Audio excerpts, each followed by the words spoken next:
Welcome to Scary Stories. Today we've got 3 scary truck driver horror stories, including this one that gives me the willies. It was so scary having to read it. And we've got another short little oddball one about a strange dogman sighting. But before we get to those two, we've got this other all-new truck driver horror story here that can serve as a cautionary tale for those of you who still pick up strangers to give them a ride. And the name of that one happens to be The Werewolf Hitchhiker. Dear Scary Stories NYC, I've been driving trucks short and long haul for over 10 years now.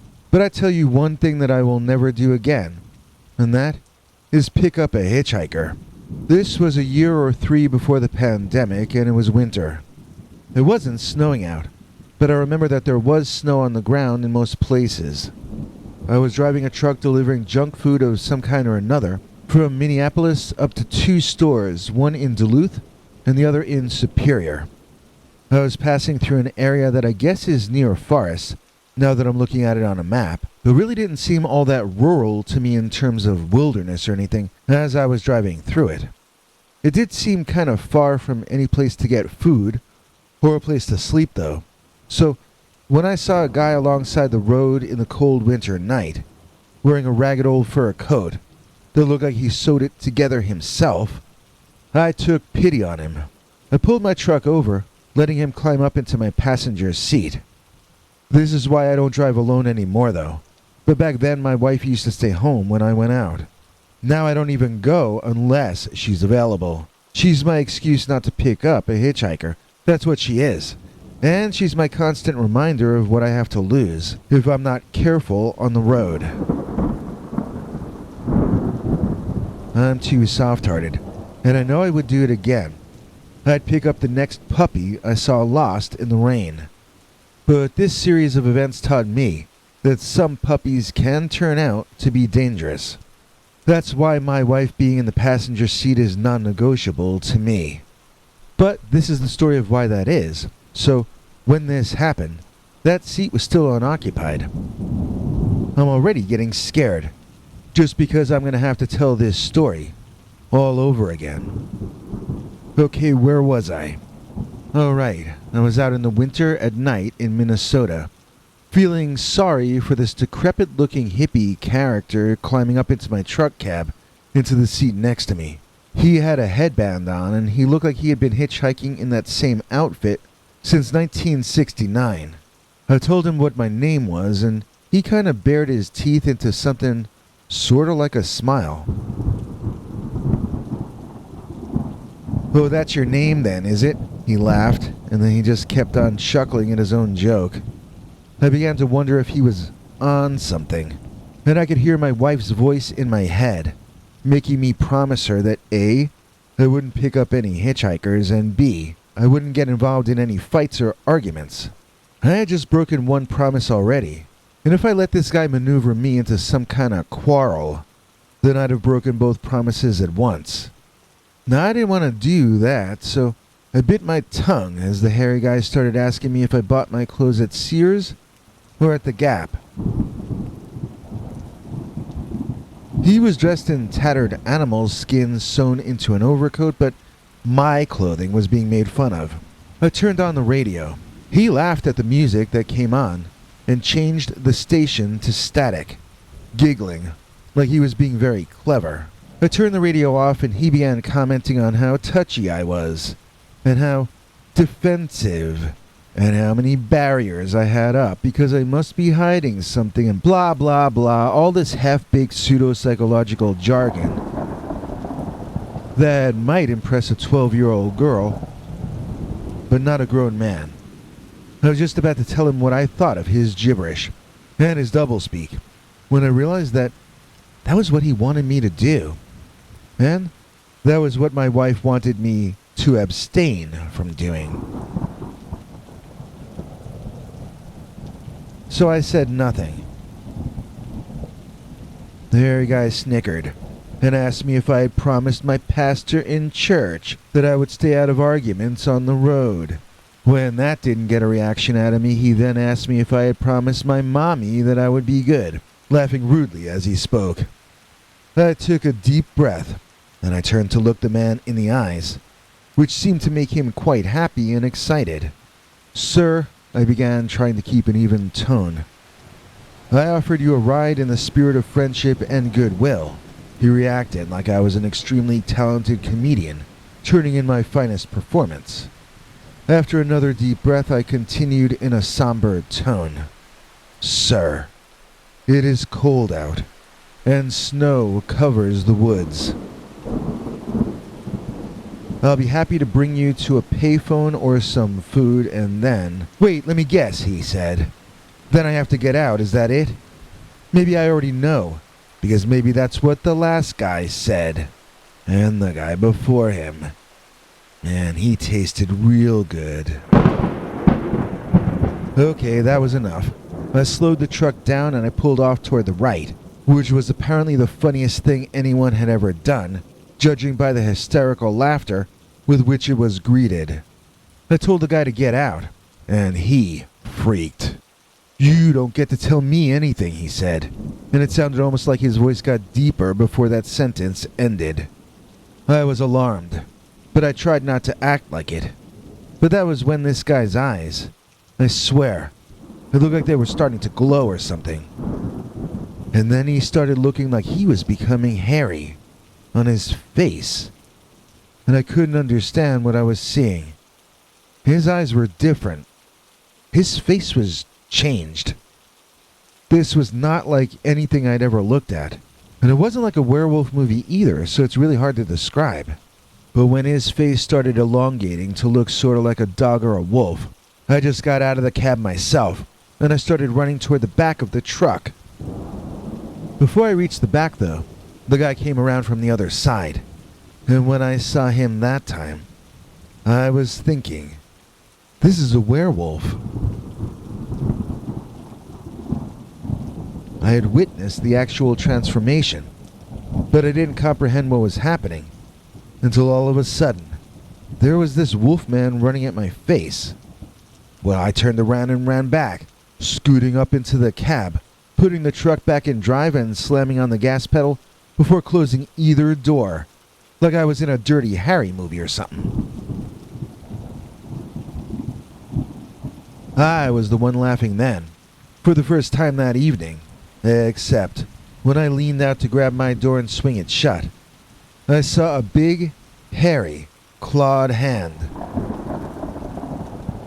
reaching up to grab me by the wrist. I pulled my arm back in that truck, squealing like a little baby girl. I was so surprised and scared. I had thought I left that beast man behind. He just got up and started chasing my truck. I decided it wasn't time to get my doors shut yet. First, I had to get away from this wolfman guy, because it turned out he was even more annoying with pointed furry ears up on top of his head than he had been when he was in my cab earlier. So I slowly got the truck back up to the speed limit. But I was amazed to find that hitchhiker keeping pace. I have to say, he was running with his boots on, so maybe that's why he was able to run so long on the hard blacktop of the highway. He was moving on his hind legs because he wasn't canine enough to do it any other way. He was a werewolf, but he was still mostly human from my point of view. He was just super powered and really hairy. At this point, I began to pray, because I no longer had any doubt that what we were dealing with here was evil.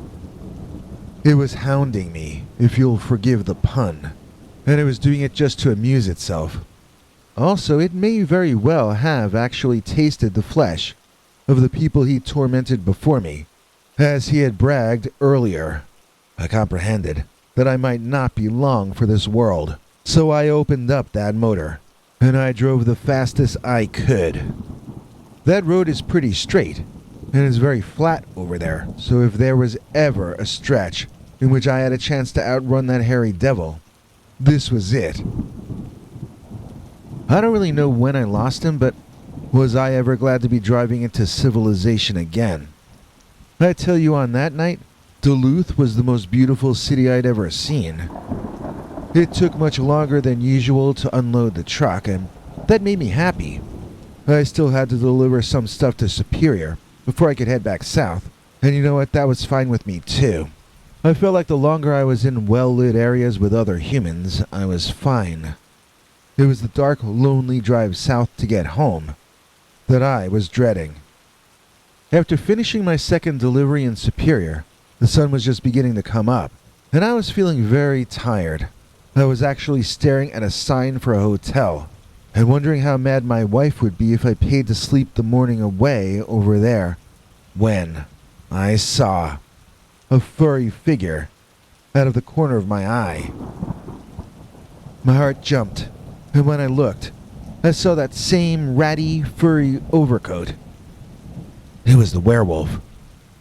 He had followed me to Superior, but I noticed he was back in human form, and he wasn't looking in my direction at all. He might just be where he was randomly. Maybe he hadn't noticed me yet. Well, that certainly canceled my plans to sleep in Superior if that nutjob was there. I watched until he walked out of my view. Then I climbed in my truck, and I drove on home. I don't think he noticed me. At least, he didn't give chase. If he had, I'm not sure this story would have a happy ending. But it does. And this is it. The end. I saw a dogman sitting in someone's passenger seat. Dear Scary Stories NYC. I've been a long-haul trucker for literally half my life this year, and I've got a few stories about things that happened to me on the road which I can't explain. This one I'm sending you today is a pretty lighthearted one and brief, too. I was driving in Kansas, heading east on Route 70, and it's wide open country over there. On a clear day like that one was, you can see for such a long ways, you'd almost start to believe the flat earthers. It was such a nice, normal, peaceful, ordinary, beautiful day. And then I looked down out of my window at the car trying to pass me on the left, and I did a double take. I swear that dog that is sitting up in the passenger seat of that car wasn't sitting like a dog. It was sitting like a human, and as far as I know, only the dogman does that. I sped up to get ahead of the car instead of allowing him to pass. I wanted to look at him from the front in my side mirror, so I got far enough ahead to do that. Yeah, that dog had shoulders, and only people have shoulders like that. The driver seemed to be an ordinary-looking man, but his dog had a big, broad chest and wide shoulders, suitable for playing in the NFL. He was just chilling out, but his human was yelling angrily at me and waving his arm out the window. He was mad that I wasn't letting him pass, and I knew he was in the right. So I had no choice but to slow down. I tried to grab my cell phone to take a picture, but it was on the other seat, and hard to grab while I was driving in traffic like that. When the car sped up past me, that canine put one arm up to rest on the bottom of his open window, and I swear, that dog paw had a thumb. It looked more like a hand than a paw to me, but I never got a picture of it, so I could study it to be certain. Once that little car got past me, the angry driver took off way over the speed limit, looking to put some distance between himself and me. Maybe that means he knew he had been discovered transporting a dogman. Or maybe he was just in a rush and would have done the same thing anyway, whether I'd been there or not. I really wish I had a video replay of this incident. Have you ever seen or known a dog that sat up like a human, whether in a car or otherwise? Maybe it happens more than I know. Maybe it happens more than I know. This is the only time I ever saw anything like that in my life. But I'd love to hear from others who might know more about this than I do. I'll give up the rest of my time to the next witness, sir, and thank you for your program. It helps me kill time on the long, lonely nights. Hey, if you would like a t-shirt based on that last story, then check out the link in the description. If you'd like the image printed on something else, or if you'd like a different one of our images printed on a t-shirt or hat or jacket or hoodie or whatever, we can make that happen for you through Teespring. They've finally overhauled their website, and so far at least it's working a lot better for us now than it ever has before. So either follow the link in the description, or else contact us in the comments or by email if you'd like something set up special for you at no extra cost. And now for something completely scary.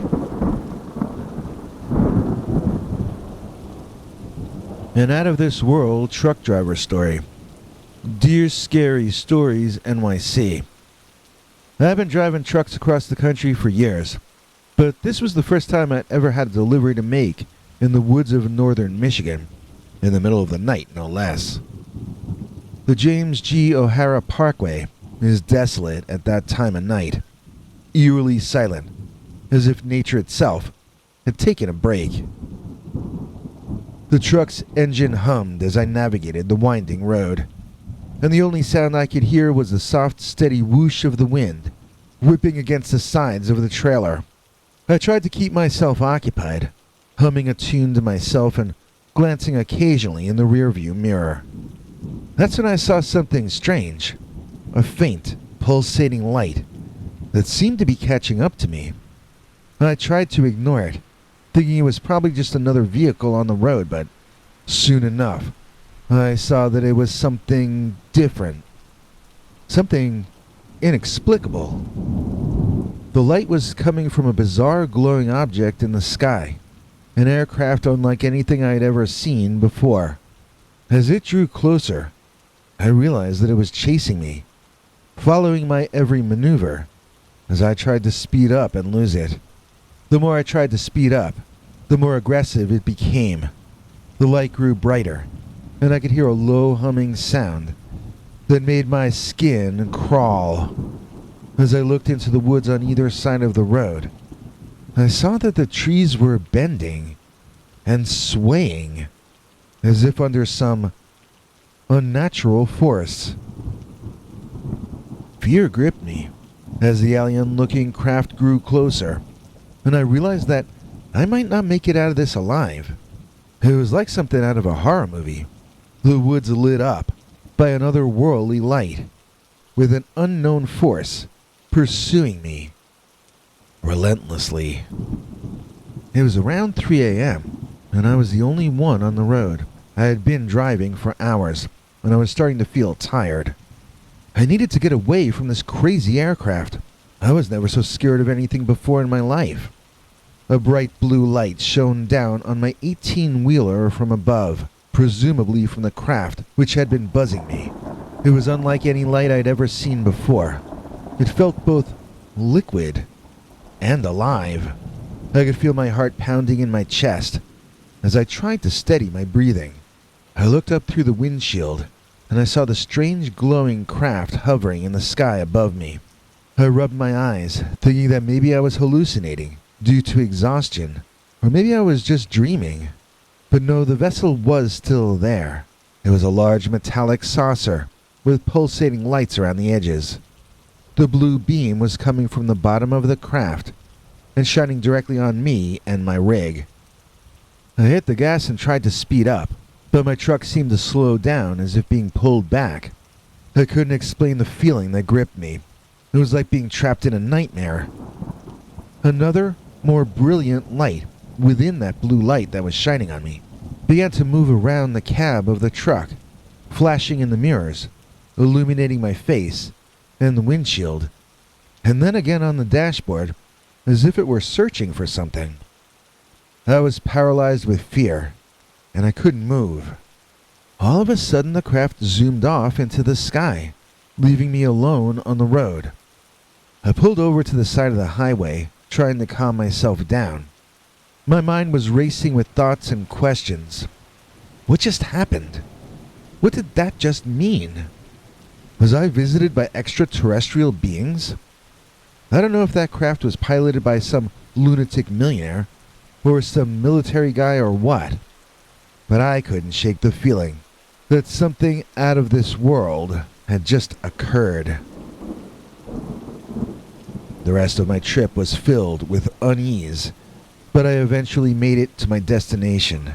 I stalled and procrastinated all I could before starting the trip back. I was so frightened about the idea of having to be alone again out there on those dark roads. It actually got sunny midway on my drive home, and then the main problem I had to worry about was not falling asleep at the wheel as I rushed to get back. However, that experience would stay with me forever. Every time I drive through northern Michigan at night, I look up at that sky, wondering if I will ever see that eerie blue light again. Last name Saunders, first name Sean. He's always got it going on. Please join me in thanking Sean Saunders, who is a member of our PayPal subscribers club at peterbernard.com. He gets to see our secret uncensored Dogman stories, which we do 4 a month of. In fact, I think right now we're doing more Dogman stories for the club members than for the public. If you join our PayPal club, I get that money right away. For instance, I already went to Trader Joe's with Sean's kind donation this morning, and I bought myself coffee, sugar, and a package of dried banana chips so that I can keep working, making new episodes for you guys. But that's not the only way you can help this channel. And to explain all the deets, here comes our international TV spokesmongrel, Henry Lee Dogman. Hank. Thanks, Biggie. And thanks to all of you for watching this far. If you liked it, please click like. If you'd like to see more of our work, please subscribe. And also click that bell icon if you'd like to be notified when we put out a new episode. To become an executive producer, you can donate to us through the thanks button under each of our videos or through our paypal.me/PeterBernard209 page. To receive cool perks like secret uncensored Dogman episodes far too wild to ever run on this channel, you can become a YouTube channel member by clicking the join button. Or join our PayPal subscribers club at peterbernard.com. Joining either at the $3 a month level or above gets you access to our over 25 hours of secret uncensored Dogman stories available nowhere else. Do you have a scary story about Dogman or some other kind of high strangeness that happened to you? Let us know by emailing us at scarystoriesnyc@gmail.com or by leaving us a voicemail message at 804-LA-SCARY. You may need to call back on that one. It cuts off after I think 3 minutes. And if you don't want to do any of that stuff, thank you for simply watching to the end. Good night, and have a scary tomorrow.